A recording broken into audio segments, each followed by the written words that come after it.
Hi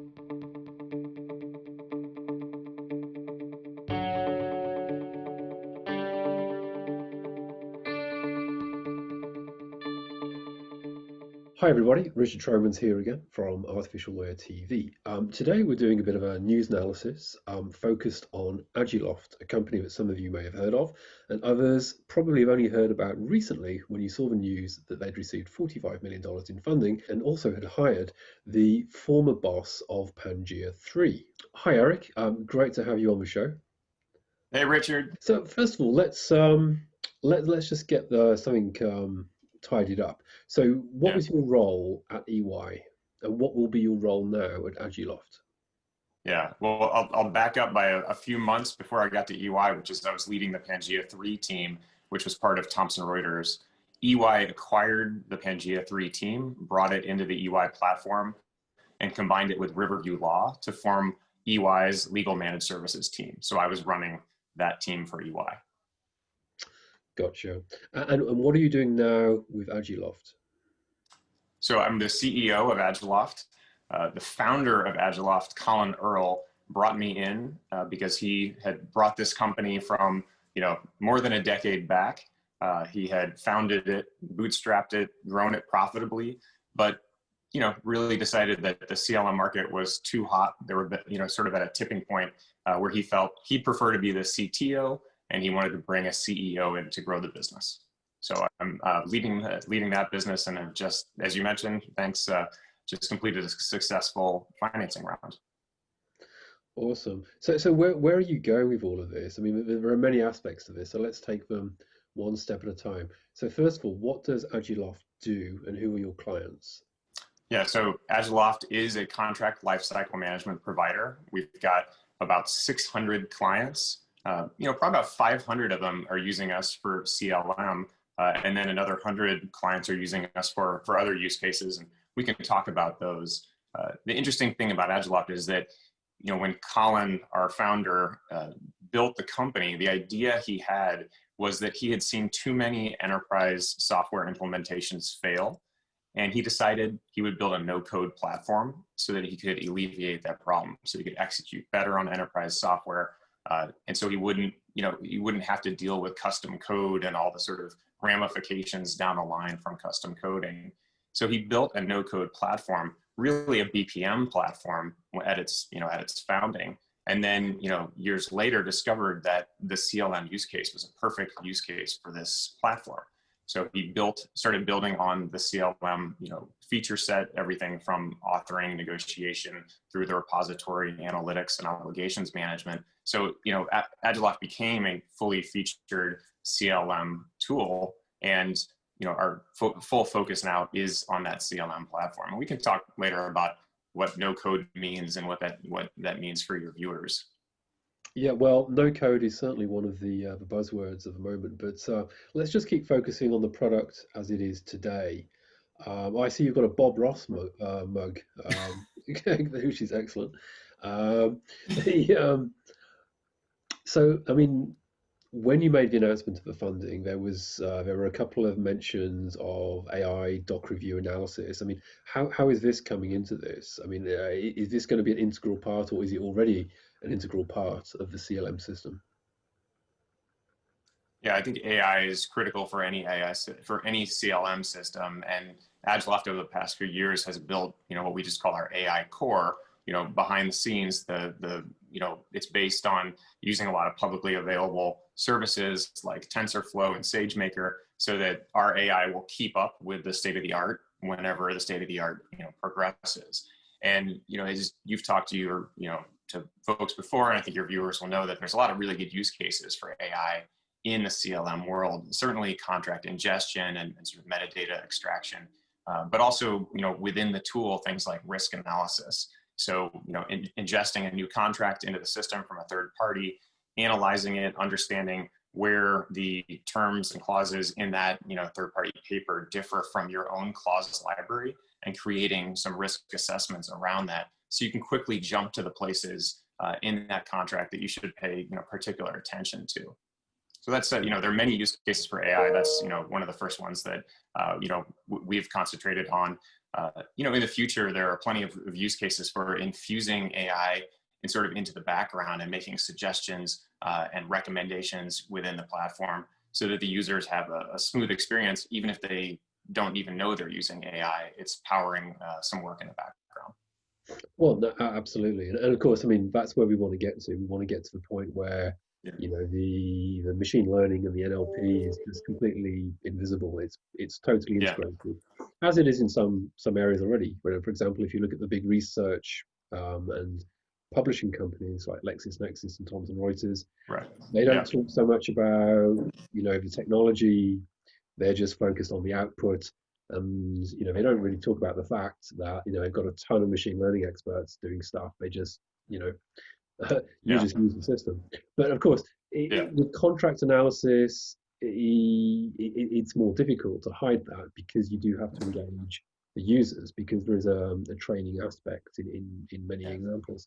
I mean, for Agiloft, will you be engaging the clients to work on the training, or is it all Yeah. 100% preset? So we have two different approaches, and we're taking them in parallel right now. I think everything's in experimental phase in AI right now. So we're taking two approaches, both of which we think are good for for different clients for different situations. The first is to have a pre-trained algorithms that work right out of the gate, that we continue to train more and more as users get on the platform and ingest their own documents. So that's sort of having the broad set of clients help to improve the algorithm over time.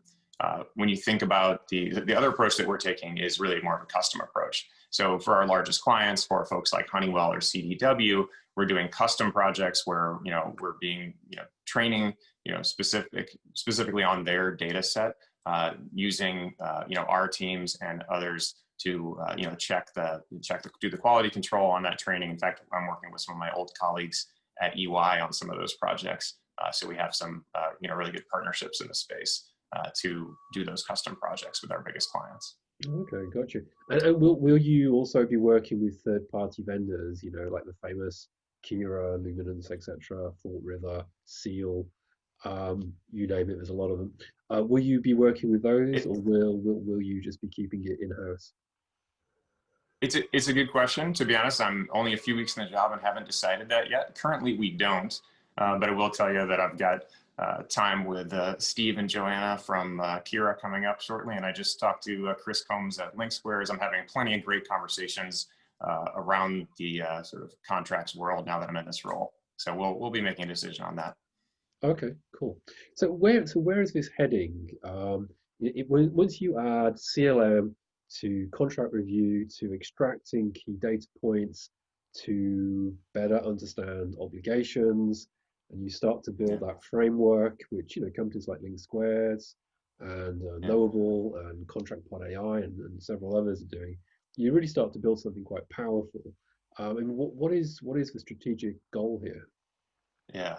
Well, let me step back and say a little bit about the no-code platform, and then from there, the basis to where we're going. So, you know, I mentioned that we've always been built, or the sort of foundation of the company was a no-code platform. And the reason that that's important is because no-code platform means that it's ultra configurable and it doesn't require custom code to do that. So there's lots of different applications that can be built on top of the platform. Obviously, CLM is where we've started, but because it is so configurable, we're able to present lots of different experience and sort of mini applications for the clients who want them. So for example, we've had clients who said, could you bolt on your own sort of stripped down matter management tool onto CLM? And we've been able to do that rapidly for them.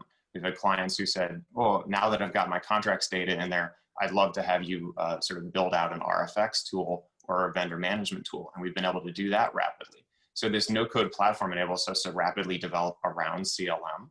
So, I mention all that because the vision behind Agiloft is that it's not just contract lifecycle management, right? It's contract and commerce lifecycle management. I believe, I'm sure you've sort of thought about this, and your viewers think this too. Contracts certainly aren't documents, right? They're data. Another way to think of them is that they're code, right? They're code for the commercial relationships. They're instructions for the commercial relationships you have with your vendors, with your customers, with your employees, with your partners. And so that, sort of instruction sheet or code is something that shouldn't just sit in a CLM box, but it should be integrated with the rest of the commercial applications that you have in the enterprise. And so one way to do that is through really good integrations. So we're working on that and just improving our integrations with other enterprise software. The other way to do that is to start to build onto the platform some of those applications that are directly adjacent to contracts, some of which I just mentioned. So the idea that Agiloft has around contract and commerce lifecycle management is something that we can get to pretty quickly because we have a no-code platform where we can rapidly build applications on top. And people, when I came in and I've talked to a lot of clients, and they've used the imagery of a Lego set. They said, Agiloft is so configurable, it is really like a Lego set. And so they can ask us to build custom sort of creations with those Legos. And now as a company, we can start to productize and sort of modularize those applications, those sort of Lego sets, so that more and more customers can take advantage of that.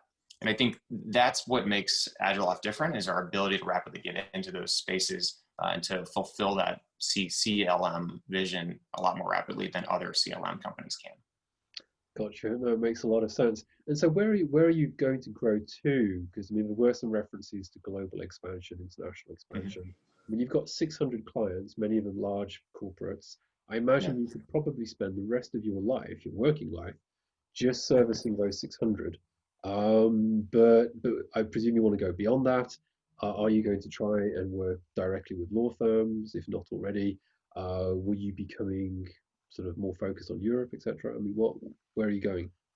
Yeah, it's a good question. So our client base right now is primarily North America and some European. Absolutely, we'll fill out the United States. One of the things that $45 million enables you to do is have better geographic coverage within home base here in North America. But right now we're starting to hire into EMEA. We'll have a few different sort of regional teams there within EMEA to make sure that we're servicing our clients there better. Both through our own through our own folks and through our partners, right? I think one of the things that being a sort of responsible player in this space, it means that you need to have a lot of partners, right? Because we have to sort of interact really well with the services community, the consulting community, the implementer community, as well as the sort of enterprise technology community that we connect to. So when we think about moving to Europe and then to Asia, that means connecting with our customers directly, as well as working with partners in those areas. So that's that's vital for us. I think the other thing to think about is that when you look at the customers wherever they are in any geography, you've got some of the largest companies in the world who are buying. If you look at the Forrester reports, they say something like only 15% of large global companies have full end-to-end CLM implementations. And the same customers say, again, in the Forrester report, that 85% of them are going to buy between now and 2023. So, we have to make sure that we're scaling up the organization and bringing a lot of talented people in so we can serve that huge demand for CLM that's coming from some of the largest companies in the world. I Yeah, think no, you also asked about law firms, so I'll just sort of quickly say, we haven't historically focused on law firms, but in my discussions with service providers and just based on my knowledge coming from Pangea 3 and EY, Agiloft platform is actually pretty well suited for a consulting approach, for an alternative legal service provider approach, where if a client doesn't have a CLM system and a service provider, is going to do managed services and sort of business as usual work or project work for them, they can configure the Agiloft platform to serve that client, to do third-party outreach, to do large repapering projects, because it just has that flexibility to be rapidly get up to speed and rapidly work on those types of projects. So there's certainly something there for it. That's just something that Agiloft hasn't historically pursued. no, gotcha. Well, I mean, there are so many different aspects to consider. I mean, one of them that you hear often is, CLM, all this nice technology, great. But the real problem is that for a large company that hasn't done this yet, their historical contract stack is so gigantic. How on earth Yeah. do you get that into this Yeah. meaningful system? That in itself is, for many companies, is the barrier. Mhm. Yeah, I mean, I think that's why we, both have to continue to work on the AI portions of this, as well as work with all these partners, right? All those sort of alternative legal service providers and other technology providers are taking that problem head on. So some combination of our own technology and service teams and those partners will help us get us over that hump. But it is an important step for everyone to take. And I think when we think about how we do implementations, the first step in any implementation for is sort of preparedness or readiness, making sure that you've got the contracts in a place where you can ingest them, or at least get ready to be ingested using AI tools. Think about not just hard coding all of the all the thousands of templates that you might use, but sort of rationalizing those templates and coming to some sort of standards that you can automate. So there's a lot of work that has to be done beyond just the data to really prepare a big organization for a large CLM implementation. And that's that I think that's part of our responsibility as a services team in that implementation. Just I'll do a little bit of an advertisement here for Agiloft, which is one of the things that has set Agiloft apart is that we have the highest customer reviews in the CLM space. That's one of the main reasons, fully featured system with very happy customers is one of the reasons that Gartner puts us in the leader quadrant. And we're able to do that because we have this configurable no-code platform that allows customers to sort of get what they need out of the platform and to evolve with them. Because I think it is important as that first few months of implementation is, it's important that as a client decides, actually, we're ready to evolve our approach to contracts, whatever that might look like, that the system can rapidly change with it. And so we pride ourselves on being able to rapidly evolve the platform. And I think that's why we have so many happy customers. Good advert. Good advert. Right. I'm gonna last two questions. One easy one and then one hard one. Yep. How many people do you have now at Agiloft? How many people? There's about 140 employees. And connected to that, this is still the easy question. How Yep. large a company do you reckon you'll be in a couple of years? Well, we have plans to hire at least 100 over the next 12 months. So we're looking at a significantly larger go-to-market presence, implementation and partnership teams. Certainly, the development team will grow as well. Wow. So Yeah. send your CVs to Eric. I'll give Yeah, you his please. email Yeah. at the end. No, I'm kidding. I won't. Okay, hard question. Hard question. Or maybe not. Why leave such a wonderful job, EY, Yeah. global head of their legal managed services, which they've just invested a lot of money in? Yeah. Sky's the limit, you know. Yeah. Why have you left that job? It's a great question. I think at the root of it is that my passions are more on the technology side than on the services side. So when I, spent time at Pangea 3, we were doing amazing things. And I think there's a great heritage of at Pangea 3 of sort of this idea of being a legal rebel, being alternative legal service provider, and really pushing the boundaries. And we did that on the contract side, as well as on the litigation side. And as we got more and more into the contracting world, the more I saw clients who were, the clients who took transformation of their contracting seriously were taking a combination of strong technology foundation and alternative approaches to the services side. And I just am more attracted to the technology side of that.